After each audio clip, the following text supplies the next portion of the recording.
Hello friends, welcome to Tech Institute, and in today's episode of SUSE Pacemaker Cluster we'll be discussing about split brain scenario. This is a new term you are hearing, right? So let's see what is split brain. So split brain is nothing but when you have different parts of your cluster have a different view of the cluster state. So here different parts mean partitions. So this partition can happen in a cluster and that causes split brain. We'll see how that partition happens or which situation it happens. And it can occur anytime when the state of your any of your cluster node or nodes comes into question. So when it comes into question, when you have a dead node in your cluster. So what is dead node? So dead node is the node whose state is unknown to the cluster. Cluster is not able to query the state of the node, then it will say like it is a dead node. So here one thing important thing you need to keep in mind that a split brain situation can cause your data corruption. So this is very important part. When you have a split brain situation in your cluster, you may have a data corruption. How it is? Let's say I was telling you, right, you have a different partitions created in your cluster when split brain happens. Now both the partition will try to access a shared file system which you may have configured with your cluster, and both will try to mount it and try to write at the same time. That can cause your data corruption. So let's see a example how your split brain can happen. So as you can see in this diagram, I have a three node cluster where I have node 1, node 2 and node 3, and it is serving my website, that is mypage.example.com, to the end users. So as you can see, all these three nodes are connected via two different networks. One is that public network via which your application is accessible, and another one is your private network by which each of the node communicate with each other and have the cluster state uh, exchange between themselves. Now let's see, let's assume your node 3 has some network problem, so it is now out of network. So this when it comes out of network, what happens? Your node 1 and node 2 doesn't able to query the state of node 3. In the same time, node 3 doesn't able to query the state of node 1 and node 2. So this causes two different partitions in your cluster. In one partition you have node 1, node 2 who can communicate with each other, get their states queried, and in another partition you have node 3 who thinks he is only available in the cluster and other two nodes are not available as they are not sending their status to the node 3. So this scenario can cause a split brain where you have two different partition and each of them are thinking they are only alive and they will try to acquire the resources and try to run from that particular partition. So this can cause a split brain, and as I was telling you that you can even have a data loss. In this situation you can have that. Let's say you have a shared storage coming from your SAN storage. As you can see here, both of the partitions will try to mount the same file system, and which can cause a data corruption. Now what are recommendations you can have to avoid the split brain scenario? So first thing what you do, you should have a reliable network communication. As you saw in my previous example where node 3 was out of network and which caused a split brain scenario. So to avoid that, you should have a reliable network communication. How you can have that? You should be having redundant networking. So how redundant networking? Like in your server level, if you are having a physical server, have bonding or teaming configured so that you have multiple network interfaces clubbed together. So if one goes down, you still have other network interfaces to support your server. Similarly, you should not connect via single network switch. You should connect via two different network switch routers, and also that every point you should have a redundancy. You should not have any single point of failure. So this can help you to avoid split brain scenarios. Similarly, for storage also you should have a reliable connectivity. Similarly, you can there also you can do multiple storage path. You can configure multipath on your server. You can have multiple SAN switches connected. Similarly, you can have RAID configured in your device level so that if one disk fails, you still have another disk to support. And also one more important thing what you can do, you should configure all your nodes in say exactly same way. How you can do that? You should have the same hardware. Let's say if you are using one node as a physical, other nodes also would be physical. If you are using a HP hardware, HP Blade server, you should have all other nodes also HP Blade server. You should keep the same OS version. Let's say you are using SUSE 15 SP2, so all the nodes should be SUSE 15 SP2. Your patch level should be same, like it should be SP2 with, let's say, patch till December 2021, like that.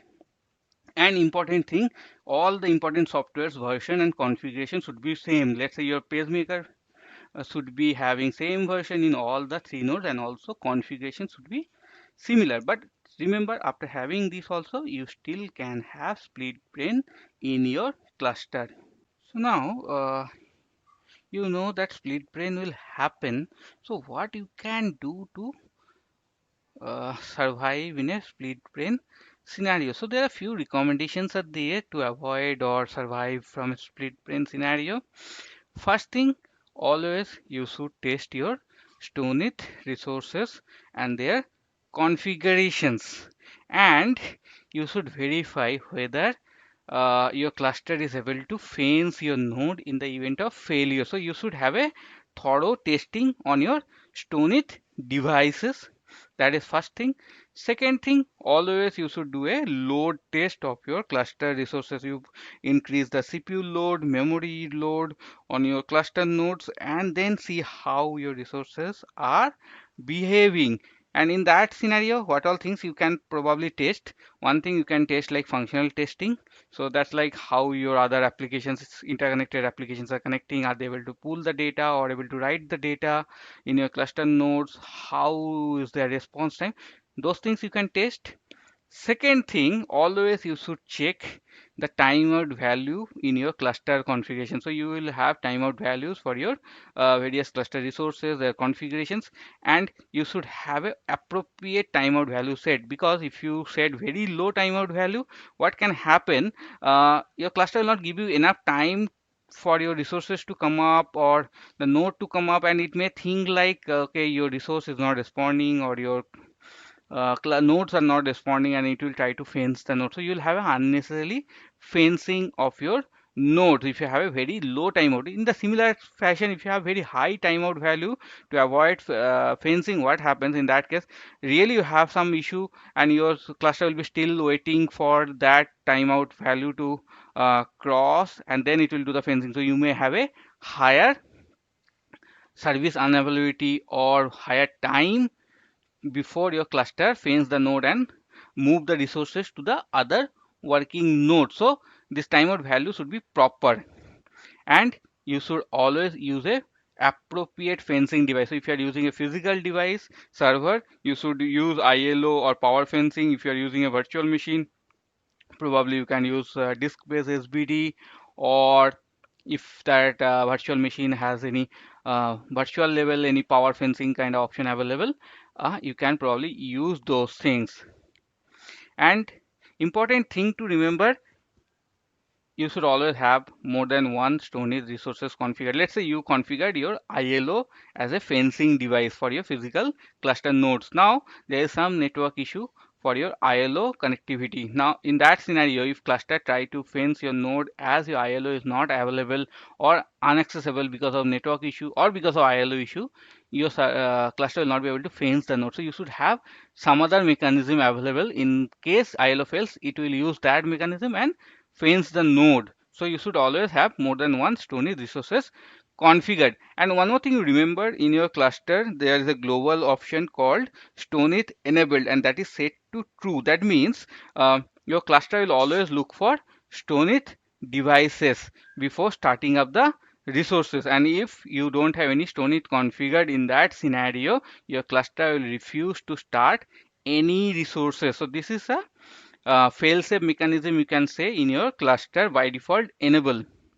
And don't disable this option, because if you disable, there are a couple of things. You still be able to run your cluster, your resources will be running, starting up and all. But when you have any problem, you go to your vendor, let's say SUSE, or even if you are having a Red Hat cluster, if you go to them and you don't have any StoneIt configured, they will straightforward say that this cluster configuration is not supported, and they will not be able to help you any further. So keep in mind, before disabling this option.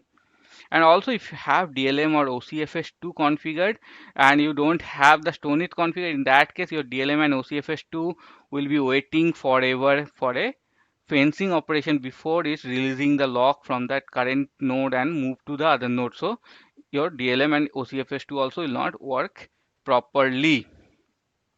And there is one more global option called startup fencing that is by default set to true. What happens, let's say your cluster is you starting your cluster and you one of your node has unknown state, cluster is not able to query the state. So in that scenario, cluster try to fence the node, reboot it and try to make it clean before starting the resources. So if you set this option to no, your cluster will not do that and you may have an inconsistency in your cluster, or you may have a problematic node running in your cluster. So don't set this option also to false. So thank you for watching this video. Hope you have liked this, and if you still not subscribe to my channel, the Stitch Tech Institute, please subscribe to it and also press the bell icon to get the notifications for upcoming videos. And please share these videos with your friends, colleagues, so that they can also watch this and learn from this. So thank you again. Thanks for your time. Have a good day.